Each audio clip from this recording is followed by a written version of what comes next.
Maharashtra CM పదవికి ఏక్నాథ్ షిండే రాజీనామా చేశారు. ఈ మేరకు డిప్యూటీ సీఎంలు ఫడ్నవీస్, అజిత్ పవార్ తో కలిసి రాజ్ భవన్ కు చేరుకున్న షిండే గవర్నర్ రాధాకృష్ణన్ కు రాజీనామా లేఖను సమర్పించారు. ముఖ్యమంత్రి పదవిపై స్పష్టత రాని నేపథ్యంలో షిండే రాజీనామా చేశారు. షిండే రాజీనామాను గవర్నర్ ఆమోదించారు.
మహారాష్ట్ర సీఎం పదవికి ఏక్నాథ్ షిండే రాజీనామా చేశారు. ఈ మేరకు డిప్యూటీ సీఎంలు ఫడ్నవీస్, అజిత్ పవార్ తో కలిసి రాజ్ భవన్ కు చేరుకున్న షిండే గవర్నర్ రాధాకృష్ణన్ కు రాజీనామా లేఖను సమర్పించారు. ముఖ్యమంత్రి పదవిపై స్పష్టత రాని నేపథ్యంలో షిండే రాజీనామా చేశారు. ఇక షిండే రాజీనామాను గవర్నర్ ఆమోదించినట్లుగా తెలుస్తోంది.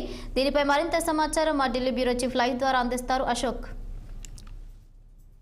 మహారాష్ట్రకు సంబంధించిన అసెంబ్లీ గడువు ఈ రోజుతో ముగిసిన నేపథ్యంలో ఈ కాసేపటి క్రితమే మహారాష్ట్ర ముఖ్యమంత్రిగా ఏక్నాథ్ షిండే రాజీనామా చేశారు. ఆయన గవర్నర్ రాధాకృష్ణన్ కలిసి గవర్నర్ లేఖ సమర్పించారు. ఆయనతో పాటు డిప్యూటీ సీఎం ఫడ్నవీస్, అదేవిధంగా అజిత్ పవార్ ఇద్దరు కలిసి ఆయన వెంట వెళ్లి రాజీనామా సమర్పించారు. సో ఏదైతే ఈ రోజుతో ప్రభుత్వ గడువు ముగుస్తున్న నేపథ్యంలో ఇంకా ముఖ్యమంత్రిపై స్పష్టత రాని నేపథ్యంలో ఎవరు ఉంటారనే దానిపైన సో ఈ నేపథ్యంలోనే ఆయన రాజీనామా చేయాల్సి వచ్చింది. సో ఇప్పటికే హైకమాండ్ బీజేపీ హైకమాండ్ దాదాపు ఫడ్నవీస్ ని ముఖ్యమంత్రిగా ఖరారు చేసినట్లు వార్తలు వస్తున్నాయి. ఎందుకంటే అత్యధిక మెజార్టీ సీట్లు బీజేపీ 128కి పైగా సీట్లు సాధించిన నేపథ్యంలోనే ముఖ్యమంత్రి పదవి ఈసారి బీజేపీకి ఇవ్వాలన్నట్లు హైకమాండ్ మొగ్గు చూపినట్టు వస్తుంది. ఎందుకంటే గతంలో తక్కువ సీట్లు ఉన్నప్పటికీ ఏదైతే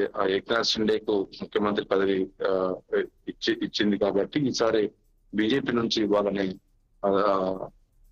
ఒక నిర్ణయానికి హైకమాండ్ వచ్చినట్టు తెలుస్తుంది. అందులో భాగంగానే అజిత్ పవార్, ఏక్నాథ్ షిండే ఫడ్నవీస్ ని ఈ రోజు లేదా ఈ రోజు సాయంత్రం వరకు ఢిల్లీకి పిలిచే అవకాశాలు ఉన్నాయి. ఎందుకంటే ప్రభుత్వ ఏర్పాటు ఈ రోజుతో ముగుస్తుంది కాబట్టి ఏర్పాటు ఈ రోజా లేదా రేపు 2-3 రోజుల్లో ప్రభుత్వ ఏర్పాటు చేయాల్సిన అవసరం ఉంటుంది. కాబట్టి ఖచ్చితంగా ఈ రోజు సాయంత్రం వరకు ఒక నిర్ణయం తీసుకునే అవకాశం ఉంది.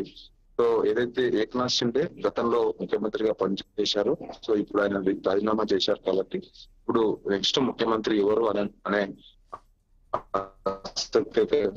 ఎందుకంటే గతంలో ఫడ్నవీస్ ముఖ్యమంత్రి ముఖ్యమంత్రి రేస్ లో ఉన్నప్పటికీ ప్రభుత్వ ఏర్పాటుకు సుముఖంగా ఉండడం నేపథ్యంలో ప్రభుత్వ ఏర్పాటుకి ఎలాంటి ఇబ్బంది తలెత్తకుండా ఉన్న నేపథ్యంలో ఆయన ఆ రోజు ముఖ్యమంత్రి పదవికి త్యాగం చేశారు. కాబట్టి ఇప్పుడు ఖచ్చితంగా ముఖ్యమంత్రి పదవి ఆయన కూడా అడిగే అవకాశం ఉంది. మరి కేంద్ర హైకమాండ్ ఏంటని తీసుకుంటుందో వెయిట్ చేయాల్సిన అవసరం. ఎస్ అశోక్, అదే విధంగా చూస్తే ఎలక్షన్స్ ఫలితాలు ఏవైతే వెలువడిన సమయంలో కూడా మరి ఏక్నాథ్ షిండే కొన్ని ఆసక్తికర వ్యాఖ్యలు అయితే చేశారు. అంటే ఎక్కువ సీట్లు వచ్చినంత మాత్రాన వారికి సీఎం పదవి కట్టబెట్టాల్సిన అవసరం అనే రూల్ అయితే లేదు అంటూ కూడా చెప్పారు. అంటే ఇప్పుడు ఆయన మాటల్ని హైకమాండ్ పట్టించుకోకపోవడం వల్లేనా ఈ రాజీనామాకి ఆయన సిద్ధపడ్డారని అనుకోవచ్చు? ఈ రోజుతో ఏదైతే గత ప్రభుత్వం గడువు ముగిసిన నేపథ్యంలోనే ఆయన రాజీనామా చేయాల్సి వచ్చింది తప్ప ఇందులో ఇలాంటి లేదు. ఎందుకంటే ఆయన ప్రభుత్వం గడువు ముగిసిన నేపథ్యంలో ఈరోజు ఖచ్చితంగా రాజీనామా చేయాల్సి ఉంటుంది కాబట్టి అది టెక్నికల్ గా రాజీనామా చేయాల్సిన అవసరం ఉంది కాబట్టి రాజీనామా చేశారు.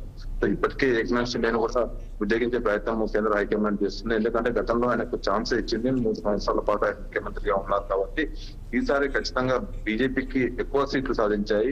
పొత్తులో భాగంగా సీట్ల సర్దుబాటు జరిగిన సందర్భంగా కూడా బీజేపీకి సీట్లు ఎక్కువ వచ్చాయి కాబట్టి గెలుచుకుంది కూడా ఎక్కువ 130 స్థానాలకు పైగా గెలుచుకుంది. కాబట్టి ముఖ్యమంత్రి పదవి బీజేపీ క్యాండిడేట్ ఉంటేనే బాగుంటుంది అంటూ కేంద్ర నాయకత్వం కూడా అభిప్రాయానికి వచ్చినట్టు తెలుస్తుంది. అందులో భాగంగానే వీళ్ళ ముగ్గురిని కూర్చోబెట్టి మాట్లాడి ఒకవేళ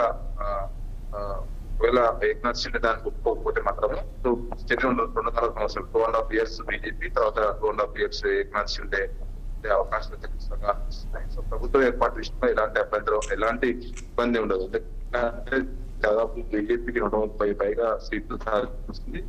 మరో పక్క అజిత్ పవార్ కూడా 45 స్థానాల్లో గెలిచారు కాబట్టి ప్రభుత్వ ఏర్పాటు కానీ ఎలాంటి ఇబ్బందులు తలెత్తకుండా, అంటే ముగ్గురు పొత్తులో భాగంగా ఎన్నికలు వెళ్ళారు కాబట్టి సో ఎవరికి ఇబ్బంది కలగకుండా అంత సానుకూలంగా ఎలాంటి ఇబ్బందికర వాతావరణం లేకుండా ఉండేందుకు బీజేపీ హైకమాండ్ ప్రయత్నిస్తుంది. సో అందులో భాగంగానే ఈరోజు సాయంత్రం మరోసారి మీటింగ్ నిర్వహించి ఎవరు ఉంటే బాగుంటుంది దానిపైన కూడా చర్చించే అవకాశం ఉంది. Right, thank you Ashok, thank you for the updates.